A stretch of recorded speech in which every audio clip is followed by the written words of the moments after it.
الحمد للہ رب العالمین والعاقبۃ للمتقین والصلاة والسلام رسولہ الانبیاء والمرسلین اما بعد فاعوذ باللہ من الشیطان الرجیم بسم اللہ الرحمن الرحیم انما المؤمنون الذین اذا ذکر اللہ وجلت قلوبہم واذا تلیت علیہم آیاتہ زادتہم ایمانا وعلی ربہم یتوکلون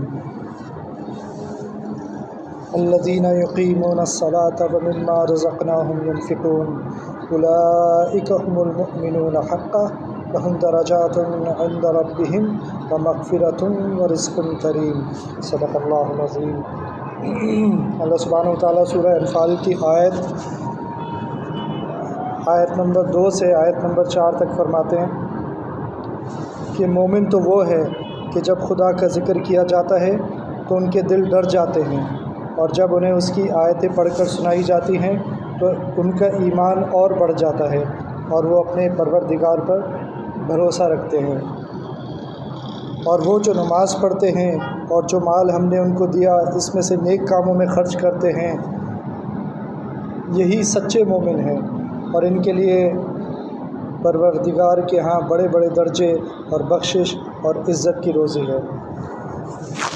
علماء فرماتے ہیں کہ قرآن شریف ایک آئینے کی طرح ہے، اور یہ آئینہ ہمیں ہمارے بارے میں بتاتا ہے۔ جب ہم قرآن شریف کو پڑھتے ہیں تو اس میں اللہ سبحانہ وتعالیٰ کچھ کبھی ایسا بھی ہوتا ہے کہ نشانیاں بتاتے ہیں کہ مومن کون ہے، کبھی کفار کی نشانیاں بتاتے ہیں، کبھی منافقین کی نشانیاں بتاتے ہیں۔ تو جب یہ باتیں ہمارے سامنے آ جاتی ہیں تو ہمارے لیے اپنے آپ کو پہچاننا آسان ہو جاتا ہے کہ میرے اندر میں ایسی تو کوئی ایسی بات نہیں ہے جو اللہ سبحانہ وتعالیٰ یہاں فرما رہے ہیں جیسے، اور اسی طرح اگر اللہ سبحانہ وتعالیٰ کوئی اچھی باتیں بتا رہے ہیں، اچھی نشانیاں بتا رہے ہیں مومنوں کی، تو کیا میرے اندر وہ نشانیاں ہیں یا نہیں؟ اگر نہیں ہے تو پھر میرے لیے پریشانی کی بات ہے، اور اگر کوئی ایسی نشانی ہے جو نہیں ہونی چاہیے اور وہ میرے اندر موجود ہے تو بھی پریشانی کی بات ہے۔ تو سورہ انفال کی شروع کی آیات میں اللہ سبحانہ وتعالیٰ اسی طرح ہمیں کچھ نشانیاں بتا رہے ہیں سچے مومنوں کی، اور وہ 5 نشانیاں ہیں۔ تو وہ 5 نشانیاں اگر ہم پڑھیں اور اپنے آپ سے پوچھیں کیا یہ میرے اندر یہ نشانی پائی جاتی ہے، اس میں سب سے پہلے کیا ہے؟ اذا ذکر اللہ وجلت قلوبہم، جب ان کے سامنے اللہ کا ذکر کیا جاتا ہے تو کیا ہوتا ہے؟ ان کے دل ڈر جاتے ہیں۔ اور اللہ کا ذکر سب سے زیادہ کہاں پر ہے؟ قرآن شریف میں۔ اب ہم میں 2-3 طرح کے لوگ ہوتے ہوں گے، وہ جو قرآن پڑھتے ہی نہیں، وہ جنہیں قرآن پڑھنا ہی نہیں آتا، وہ جو سنتے ہی نہیں، وہ جو سن لیتے ہیں ان کے دل پہ کوئی اثر نہیں ہوتا، اور وہ جو سن لیتے ہیں جس کا یہاں ذکر آ رہا ہے ان کے دل ڈر جاتے ہیں۔ تو کیا ہم ان میں سے ہیں کہ ہم قرآن سنتے بھی ہیں اور ہمارا دل ڈر بھی جاتا ہے؟ اس کا جواب ہر کوئی اپنے آپ کو خود دے سکتا ہے۔ تو سب سے پہلی نشانی اللہ سبحانہ وتعالیٰ جو فرما رہے ہیں سچے مومن کی، وہ کیا ہے؟ اذا ذکر اللہ وجلت قلوبہم، کہ جب ان کے سامنے اللہ کا ذکر کیا جائے تو ان کے دل ڈر جاتے ہیں۔ تو حضرت عمر فاروق رضی اللہ عنہ کیسے مسلمان ہو گئے تھے کہ اپنی بہن کے گھر گئے، اور ارادہ کیا تھا کہ نبی کریم صلی اللہ علیہ وسلم کو نعوذ باللہ شہید کرنے کا ارادہ تھا۔ اس ارادے سے نکلے تھے۔ راستے میں کسی نے کہا کہ پہلے اپنی بہن کو تو جا کے دیکھو وہ کیا کر رہی ہے، وہ بھی مسلمان ہو گئی ہے۔ بہن کے گھر گئے تو وہاں تلاوت سورہ طٰہٰ پڑھی جا رہی تھی، تو تلاوت سنی اور ان کے دل پر اثر ہو گیا، اور تھوڑی دیر میں پھر وہ ان کا دل بدل گیا اور نبی کریم صلی اللہ علیہ وسلم کے سامنے حاضر ہوئے اور اسلام قبول کر لیا۔ یہ تو حال تھا ایک کافر کا جس نے قرآن کو سنا اور اس کے دل پہ اثر ہو گیا، اور ہم تو پیدائشی مسلمان ہیں اور ساری زندگی ہو گئی، کیا ہمارے دلوں پر اللہ کے ذکر کا اثر ہوتا ہے؟ دوسری نشانی اللہ سبحانہ وتعالیٰ نے فرمائی اذا تلیت آیاتہ زادتہم ایمانا، کہ جب ان کے اوپر اللہ کی آیتیں پڑھی جاتی ہیں تو ان کا ایمان کیا ہوتا ہے؟ بڑھ جاتا ہے۔ تو کیا ہمارا ایمان بڑھتا ہے جب ہم قرآن شریف کو سنتے ہیں؟ تو ہم تو پتہ نہیں ہم میں سے کتنے لوگ سنتے ہوں گے قرآن شریف کو، کتنے نہیں سنتے ہوں گے۔ بہرحال لیکن اللہ سبحانہ وتعالیٰ یہاں یہ بھی بات بتا رہے ہیں کہ قرآن شریف کو سننے سے ایمان مضبوط ہوتا ہے، ایمان بڑھتا ہے۔ تو اگر کوئی اپنا ایمان بڑھانا چاہتا ہے، ایمان کمزور ہونے کی کیا نشانی ہوتی ہے؟ کمزور ہونے کی نشانی ہوتی ہے نمازیں نہیں پڑھتا، یا وقت پہ نہیں پڑھتا، یا جماعت کے ساتھ نہیں پڑھتا، اسی طرح جھوٹ بولتا ہے، دوسرے جتنے بھی گناہ ہیں وہ سب ایمان کے کمزور ہونے کی وجہ سے ہوتا ہے۔ تو اب لا الہ الا اللہ تو کہتا ہے کہ اللہ میں نے آپ کو اپنا رب مان لیا، لیکن اللہ کی مانتا نہیں ہے، رب تو مانتا ہے لیکن اللہ کی نہیں مانتا۔ تو جب وہ اللہ کی ماننا شروع کر دیتا ہے تو پھر اس کا مطلب ہے اس کا ایمان مضبوط ہو گیا۔ تو اگر ایمان مضبوط کرنا ہے تو قرآن شریف پڑھنا بھی چاہیے، اور ظاہر ہے جب پڑھتا ہے تو آدمی سنتا بھی ہے، تو بآواز پڑھنا چاہیے۔ پھر تیسری نشانی اللہ سبحانہ و تعالیٰ فرما رہے ہیں کہ علی ربہم یتوکلون، کہ وہ اپنے رب کے اوپر بھروسہ کرتے ہیں۔ کیا مطلب ہوا کہ وہ کسی دوست کے اوپر بھروسہ نہیں کرتے کہ میرا فلاں ادارے میں فلاں دوست ہے وہ میرا کام کر دے گا، وہ اسی پر بھروسہ کرتے ہیں کہ جو بھی کام ہوگا، چھوٹی مشکل ہوگی یا بڑی مشکل ہوگی، نکالیں گے اللہ ہی اسے اس مشکل سے۔ وہ ڈاکٹر پر بھروسہ نہیں کرتے کہ ڈاکٹر دوائی دے گا تو مریض ٹھیک ہو جائے گا، تو بھروسہ اللہ پہ کرتے ہیں کہ شفا اللہ کے ہاتھ میں ہے، ڈاکٹر چاہے کتنا بھی اچھا ہو، اگر شفا اللہ نہیں دینا چاہیں گے تو کوئی دے نہیں سکتا۔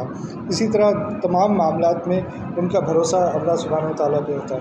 پھر چوتھی نشانی اللہ سبحانہ و تعالیٰ فرما رہے ہیں الذین یقیمون الصلاۃ، یہ وہ لوگ ہیں جو نماز قائم کرتے ہیں۔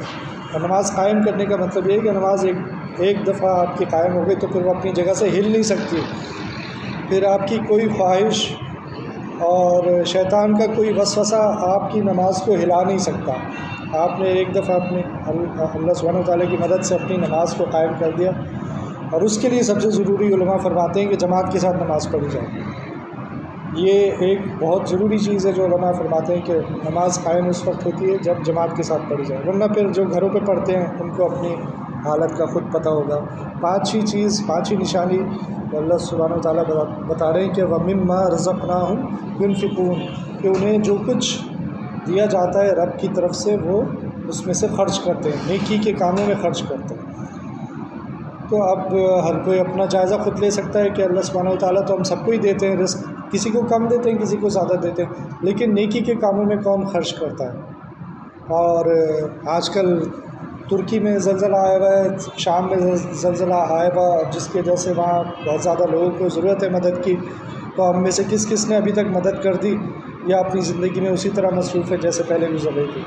تو کوئی بھی موقع آئے نیکی کا وہ اسے جانے نہیں دیتے، اور مما رزقناہم ينفقون، جو کچھ اللہ سبحانہ و تعالیٰ نے دیا اس میں سے نیکی کے کاموں میں خرچ کرتے۔ اب اللہ سبحانہ و تعالیٰ ایک سرٹیفکیٹ دے رہے ہیں آگے جا کر، تو 4 بڑے انعامات ہیں۔ اگر یہ 5 نشانیاں کسی مومن میں پائی جائیں تو اس کے لیے آگے کی آیات میں اللہ سبحانہ و تعالیٰ نے 4 بڑے انعامات فرما دیے۔ وہ کیا ہیں؟ سب سے پہلے تو یہ کہ اولئک هم المؤمنون حقا، کہ یہ سچے مومن ہیں۔ تو مومن تو ہم سبھی ہیں، لیکن اللہ سبحانہ و تعالیٰ ان کو کہہ رہے ہیں کہ اصل مومن تو یہ ہے، سچے مومن تو یہ ہے۔ تو اللہ سبحانہ و تعالیٰ جب سرٹیفکیٹ دے دے نا، ہمیں وہ میٹرک کا سرٹیفکیٹ مل جائے گا یا MBA وغیرہ کی ڈگری مل جائے گی تو ہم بڑے خوش ہوتے ہیں، لیکن سب سے بڑی جو اتھارٹی ہے اللہ سبحانہ و تعالیٰ، اگر وہ ایک سرٹیفکیٹ دے رہے ہیں اس سے بڑھ کر کوئی چیز ہو نہیں سکتی۔ تو اللہ سبحانہ و تعالیٰ خود فرما رہے ہیں کہ یہ سچا مومن ہے، یہ اصل مومن ہے۔ اگلا انعام کیا فرما رہے ہیں؟ لہم درجات عند ربہم، کہ ان کے پاس، ان کے لیے اللہ سبحانہ و تعالیٰ کے پاس درجات ہیں، بڑے درجات ہیں۔ تو ابھی درجات کیا ہوتے ہیں؟ درجات اگر ہم دنیاوی زندگی میں دیکھیں تو یہ کہ میرے پاس فلاں گاڑی ہے، میرے پاس ایسا گھر ہے، میری ایسی نوکری ہے، میرے پاس اتنی کمپنی فیکٹریز ہیں، یہ سب درجات ہیں جن کی وجہ سے ہم ایک دوسرے کے اوپر فخر کرتے ہیں یا سمجھتے ہیں کہ ہم نے کوئی بہت بڑا کمال دکھا دیا۔ تو اور فخر کس پہ کرتے ہیں؟ دنیا والوں کے سامنے فخر کرتے ہیں۔ دنیا والے بھی سمجھتے ہیں کہ اس کے پاس فلاں گاڑی ہے تو یہ بڑا آدمی ہے، یا اس کی اتنی بڑی کمپنی ہے تو یہ بہت بڑا آدمی ہے، لیکن جو اللہ کے نزدیک بڑا ہے وہ سب سے بڑا ہے، اس سے بڑا کوئی بھی نہیں ہے۔ اور اللہ فرما رہے ہیں کہ ان لوگوں کے لیے فرما رہے ہیں لہم درجات عند ربہم، ان کے لیے اللہ سبحانہ و تعالیٰ کے یہاں درجات ہیں، ان کے یہاں رینکس ہیں، اسٹیٹس ہے، جس کو آج کل ہم اسٹیٹس کہتے ہیں۔ اور اگلا انعام فرما رہے ہیں کہ وہ مغفرہ، ان کے لیے بخشش ہے، ان کو اللہ سبحانہ و تعالیٰ معاف فرما دیں گے۔ تو اب گناہ تو غلطیاں تو سب سے ہی ہوتی ہیں، کوئی بھی انسان ایسا نہیں ہے جس سے غلطی نہیں ہوتی ہے، لیکن اگر کسی کے اندر یہ خصوصیات پائی جائیں، جو 5 خصوصیات جو ہم نے پہلے ذکر کی، تو اللہ تعالیٰ ان بندوں کی مغفرت فرما دیں گے۔ انہیں ایک سرٹیفکیٹ بھی دے رہے ہیں کہ تم سچے مومن ہو، پھر ان کو فرما رہے ہیں کہ تمہارا تمہارا درجہ بہت بڑا ہے اللہ کے نزدیک، اور پھر یہ کہ ان کی جتنی لغزشیں ہو گئیں، کوتاہیاں ہو گئیں، وہ سب اللہ سبحانہ وتعالیٰ نے معاف فرما دی۔ اور چوتھا انعام جو اللہ سبحانہ وتعالیٰ ذکر فرما رہے وہ ہے رزق کریم، جس کا آج کل مسئلہ بنا ہوا ہے، آج کل کے پاکستان کے حالات میں مسئلہ بنا ہوا ہے۔ کیا لوگوں کی نوکریاں جا رہی ہیں، فیکٹریاں بند ہو رہی ہیں، لوگوں کو نوکریوں سے نکالا جا رہا ہے، تو اللہ سبحانہ وتعالیٰ وعدہ فرما رہے ہیں رزق کریم کا، یعنی عزت والا رزق ملے گا انہیں، عزت والی روزی ملے گی، کسی کے آگے ہاتھ نہیں پھیلانا پڑے گا، ادھر ادھر در بدر نوکریوں کے لیے بے عزت نہیں ہونا پڑے گا۔ تو اللہ سبحانہ وتعالیٰ ہماری آخرت اور ہماری دنیا کے تمام معاملات کی ذمہ داری لے رہے ہیں کہ تمہیں پھر میں عزت والی روٹی بھی دوں گا۔ صرف یہ نہیں کہ تم سچے مومن ہو، تمہارے اللہ کے درجات ہیں، یعنی آخرت میں درجات نظر آئیں گے تمہیں اپنے، صرف یہ نہیں کہ تمہاری مغفرت ہو گئی ہے، بلکہ تمہاری روٹی بھی تمہیں عزت کے ساتھ ملے گی، کسی کے آگے ہاتھ نہیں پھیلانا پڑے گا، کسی کے آگے رسوا نہیں ہونا پڑے گا۔ کرنا کیا ہے؟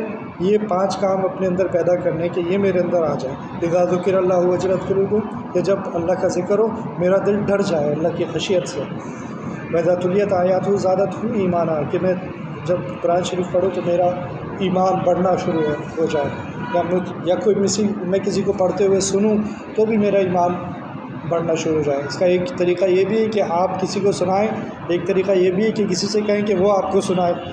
جیسے نبی کریم صلی اللہ علیہ وسلم حضرت جبرائیل علیہ السلام سے ہر سال قرآن شریف کا دورہ کیا کرتے تھے۔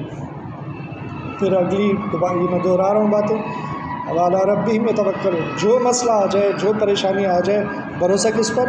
اللہ سبحانہ وتعالیٰ۔ پہلی توجہ کس کی طرف؟ اللہ سبحانہ وتعالیٰ کی طرف۔ غزوہ بدر کے موقع پر نبی کریم صلی اللہ علیہ وسلم تھے، صحابہ تھے، اللہ کا اتنا بڑا نبی تھا، لیکن غزوہ بدر شروع ہونے سے پہلے نبی کریم صلی اللہ علیہ وسلم دعا مانگ رہے ہیں کامیابی کی، تو اس وقت بھی ان کی نگاہ اللہ سبحانہ وتعالیٰ کی طرف تھی۔ سب سے پہلے اللہ ہے، سب سے پہلے ان سے مانگنا ہے، اللہ کے بغیر کچھ بھی نہیں ہوتا۔ اور جو کچھ ہمیں ملے، اگر ہمیں تھوڑا ملے تو ہم تھوڑا خرچ کریں، اور صحابہ کا یہ حال تھا کہ وہ خرچ کرنا چاہتے تھے، ان کے پاس ہوتا نہیں تھا، انہوں نے آ کے نبی صلی اللہ علیہ وسلم سے پوچھا کہ ہم کیا کریں، جن کے پاس ہے وہ تو خرچ کر دیتے ہیں، نیکیاں ان کی بڑھ جاتی ہیں، ہم کیا کریں؟ اللہ سبحانہ وتعالیٰ نے انہیں بتا دیا تم ذکر کر لیا کرو، مختصر ذکر بتا دیا، تو ان کو پھر خرچ کرنے والوں کا انعام مل جائے گا۔ اور پھر ہمیں کیا ملے گا اللہ تعالیٰ کی طرف سے؟ سچے مومن ہونے کا سرٹیفکیٹ، اللہ کے درجات، مغفرت اور عزت والا رزق۔ بس مختصر بات ہے، میرے گلے میں مسئلہ ہے، زیادہ بات نہیں کی جا رہی۔ اللہ تعالیٰ ہم سب کو عمل کرنے کی توفیق عطا فرمائے۔ ربنا تقبل منا انك انت السميع العليم وتب علينا انك انت التواب الرحيم، وصلى الله تعالى على خير خلقه محمد وعلى آله واصحابه اجمعين، آمين برحمتك يا رب۔